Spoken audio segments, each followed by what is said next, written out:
সাধনা সফল হবে যদি গো আমায় স্নেহ দিয়ে গুরুদেব বুকে টেনে নেয়। গুরুকে জানাই আমি শ্রদ্ধা প্রণাম, তাই তো গুরুর মান রাখতে এলাম। গানই আমার পূজা, গানে পরিচয়, তাই তো জীবন মোর শুধু গীতিময়।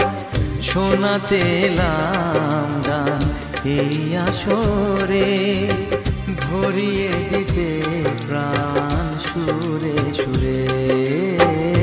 গানই আমার পূজা, গানে পরিচয়, তাই তো জীবন